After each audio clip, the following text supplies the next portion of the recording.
తాకట్లో ఉన్న మీ బంగారాన్ని విడిపించి ఆ రోజు ఆన్లైన్ రేటుకి కొంటాం. Sharma gold company. నమస్కారం, వెల్కమ్ టు సుమన్ టీవీ. నేను గీతాంజలి. సెప్టెంబర్ 7వ తారీఖున చంద్రగ్రహణం ఏర్పడుతోంది.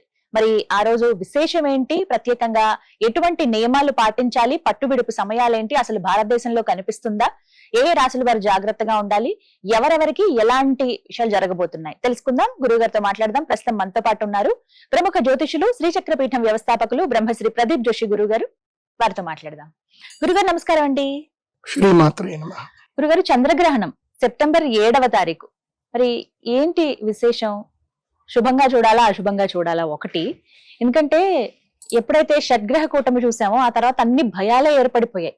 అమ్మో, ఇప్పుడు ఇలాంటి పరిస్థితి ఉందా, తర్వాత ఎలాంటి ఉపద్రవాలు చూస్తాము అని. ఇప్పుడు మళ్ళీ త్వరలో ఉంది. సెప్టెంబర్ అంటే సుమారుగా 2 నెలల సమయం ఉన్నా కూడా ఏంటి అసలు ఈసారి ఎలా చూడాలి ఈ గ్రహణాన్ని? పట్టువిడుపుల సమయాలు కావచ్చు, ఎవరెవరికి కనిపిస్తుంది, అసలు మన దేశానికి ఉందా లేదా, వివరించండి.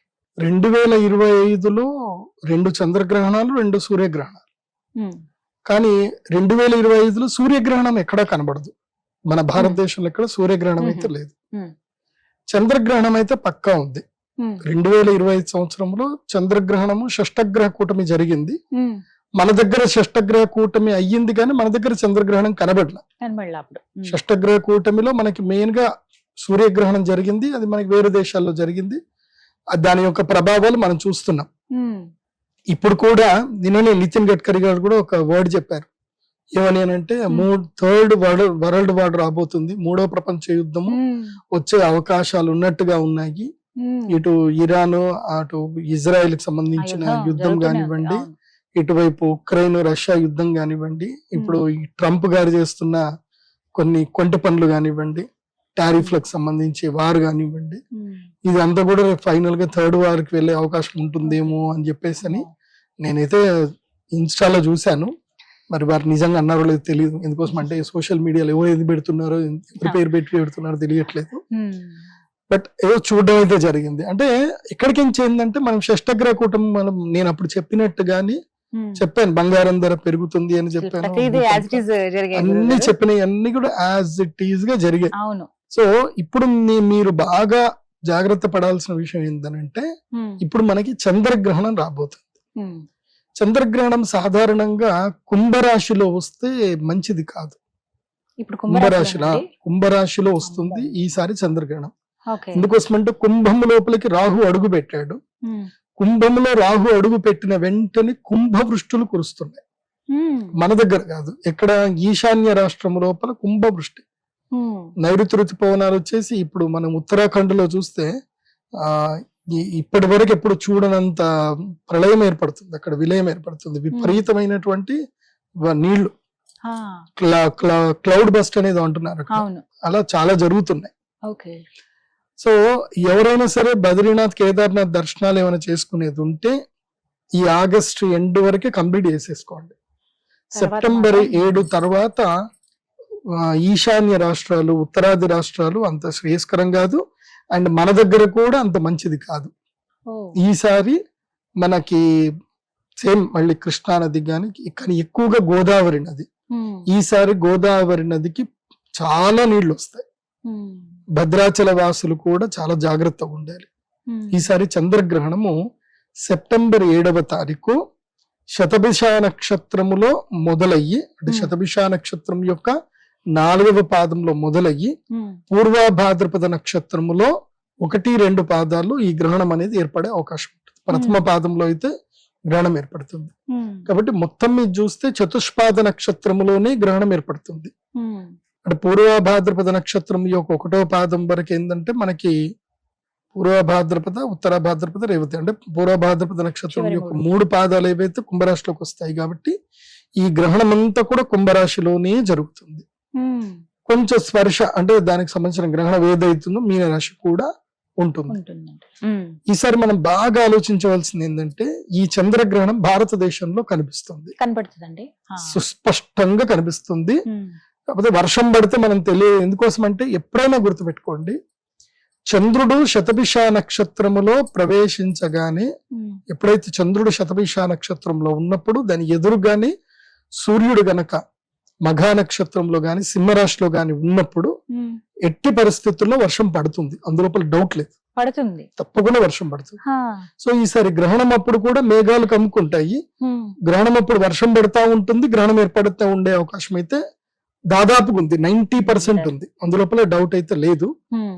ఏమో ఇక భగవద్ అది. ఎందుకోసము అంటే శతభిష నక్షత్రం అనేది ఏంటంటే ఆయుర్వేద నక్షత్రం, అది డాక్టర్ స్టార్ అంటారు దాన్ని. హ్మ్. నక్షత్రాలలో డాక్టర్ స్టార్లు ఏంటంటే రెండు ఉంటాయి, ఒకటి అశ్విని నక్షత్రము, రెండవది శతభిష నక్షత్రం. అశ్విని శతభిషం. హ్మ్. సో అశ్విని నక్షత్రంలో వర్షం పడ్డా, శతభిష నక్షత్రంలో వర్షం పడ్డా, హ్మ్. చంద్రుడు అశ్విని శతభిషంలో ఉన్నప్పుడు వర్షం పడింది అనుకోండి, హ్మ్. ఆ నీళ్లు మనం ఒడిసిపెట్టుకొని తాగితే మనకు ఆరోగ్యం, హ్మ్. ఎంత మొండి రోగాలైనా సరే మెడిసిన్ లాగా. మెడిసిన్ లాగా పనిచేస్తుంది. హ్మ్. అయితే ఈసారి ఏంటంటే ఈ గ్రహణము శతభిష నక్షత్రముని వేదపరుస్తూ వస్తుంది గ్రహణం. హ్మ్. రాహు అక్కడే ఉంటున్నాడు కాబట్టి, పూర్వభాద్రపద నక్షత్రం లోపలికి రాహు ఉన్నాడు కాబట్టి హ్మ్. ఇది సంకటం. దేనికి సంకటం అంటే డాక్టర్లకు సంకటం. అబ్బో. డాక్టర్లకు సంకటం అంటే పేషెంట్లకు సంకటం అని అర్థం. సో మనకి ఎటొచ్చి? పేషెంట్లు పెరుగుతారు, ఆ. మెడిసిన్స్ చాలా ఇంప్యూర్ మెడిసిన్స్ అనేటివి వచ్చే అవకాశం ఉంటుంది. హ్మ్. సో దీంట్లో మనకి పెద్ద పెద్ద కుంభకోణాలు బయటపడతాయి, అంటే మెడిసిన్ సంబంధించిన కుంభకోణాలు బయటపడతాయి. ఇప్పుడు హ్మ్. అంటే ఇప్పుడు ఈ మా మెడిసిన్ తీసుకోండి మీకు రోగం తగ్గుతుంది అని చెప్తారు, హ్మ్. అలాంటి మెడిసిన్స్ పేరు మీద చేసే పెద్ద పెద్ద మోసాలు ఏవైతే ఉన్నాయో అవి బయటపడే అవకాశం ఉంటుంది. అది కాకుండా ఏమిటంటే గనక రోగాలు పెరుగుతాయి. బో. ఈసారి దసరా పండుగ, దసరా నవరాత్రులలో తర్వాత. రోగ పీడలు చాలా ఎక్కువగా ఉంటాయి. అమ్మో. ఈ September 7th మనం వినాయక నిమజ్జనాలు చేస్తాము, చేసిన నెక్స్ట్ డేనే గ్రహణం ఇది. హ్మ్. సో అక్కడి నుంచి తీసుకొని 48 రోజుల పాటు రోగ బాధ, జల ప్రళయాలు ఇవి రెండు ఉంటాయి. అమ్మ బాబాయ్. 48 రోజులు హ్మ్.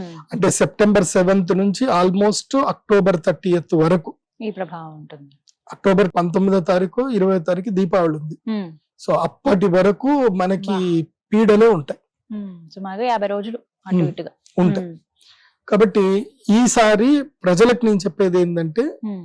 ఈ గ్రహణం సమయం నుంచి తీసుకొని హ్మ్. ముందు 10 రోజులైనా ఈసారి వినాయక నవరాత్రి నుంచి తీసుకొని అక్కడి వరకు ఆహార విషయంలో చాలా అప్రమత్తంగా ఉండాలి. బయట ఎక్కడ పడితే అక్కడ తినకండి, అందరూనండి. అందరికి. అందరూ. ఎందుకోసం అంటే ఈసారి రోగాలు భయంకరమైన కొత్త కొత్త రోగాలు వచ్చే అవకాశం ఉంటుంది. హ్మ్. అంటే లాస్ట్ సారి భయపడింది అందరూ అంటే కరోనా వల్ల అందరూ హ్మ్. భయపడ్డారు. అలాంటివే కొన్ని రోగాలు, వైరస్లే. వైరస్లు వచ్చే అవకాశాలు అయితే ఉన్నాయి. ఓ. ఎందుకోసం అంటే మనకి గ్రహణం ఎప్పుడైనా గుర్తుపెట్టుకోండి, గ్రహణం అనేది ఏంటంటే సూచన, హ్మ్. ఏమి రాబోతుంది అని చెప్పేస్తుంది. హ్మ్. ముందుగా. నేను షష్టగ్రహ కూటమి అప్పుడు నేను ఏం చెప్పాను, అన్ని జరిగాయి. హ్మ్. భూకంపాలు వస్తాయని చెప్పాను, ప్రళయాలు, భూకంపాలు, వచ్చినాయి. ఫైర్ యాక్సిడెంట్స్ కావచ్చు, హ్మ్. ఇవన్నీ వీటి గురించి చెప్పారు, బంగారం గురించి కాబట్టి చెప్పారు. ఇప్పుడు కూడా నేనేం చెప్తున్నాను అంటే ఈసారి రోగపీడ మీద వస్తుంది. హ్మ్. అది కాకుండా క్షీరము, పాల మీద వస్తుంది. హ్మ్. పాలు ఆ. పాలు తాగినా రోగమే. అమ్మో.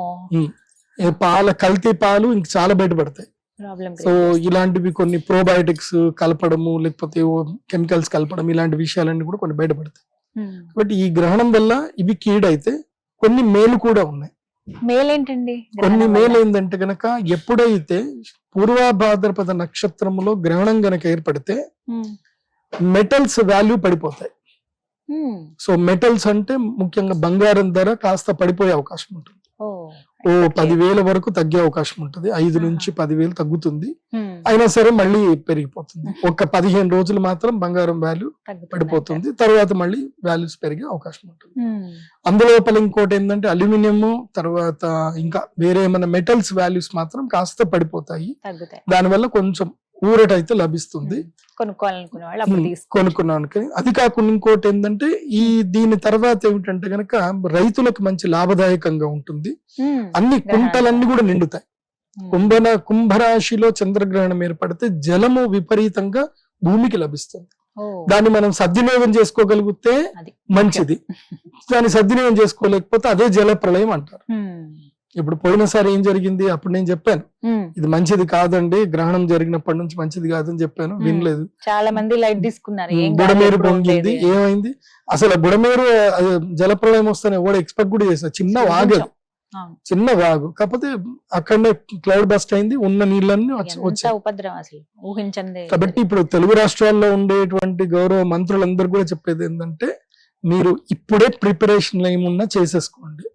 ఎందుకోసం అంటే ఈసారి సెప్టెంబర్ అక్టోబర్ లో విపరీతమైన వర్షం పడుతుంది. అంటే ఏ ప్రాంతాలకి అని ముందుగా మన తెలుగు రాష్ట్రాలు, సౌత్ ఇండియా మొత్తం మీద వర్షాలు పడతాయి, చాలా వర్షాలు పడతాయి. ఈసారి వెస్టర్న్ ఘాట్స్ లో ఎక్కువగా ప్రళయాలు ఉంటాయి. కర్ణాటక, కేరళ, తమిళనాడు, ఈ వెస్టర్న్ ఘాట్స్ లో కుంభ వృష్టి కురుస్తుందంటే భయంకరమైన వర్షం పడుతుంది. అక్కడ మనం ల్యాండ్ స్లైడ్స్ వింటాము. ఒకసారి మొన్న ఆ మధ్య వాయనాడు దగ్గర ఊరంతా ఇట్లా కొట్టుకొని పోయింది. సేమ్ అట్లాంటివి మళ్ళీ రిపీట్ అవుతాయి ఈసారి. అది బాగా గుర్తుపెట్టుకోండి. ఇవి సొసైటీ పరంగా జనరల్ ప్రెడిక్షన్, అందరికీ వర్తించేటువంటి జనరల్ ప్రెడిక్షన్. ధన్యవాదాలు గురుగారు. నమస్కారం. శ్రీమాత్రి.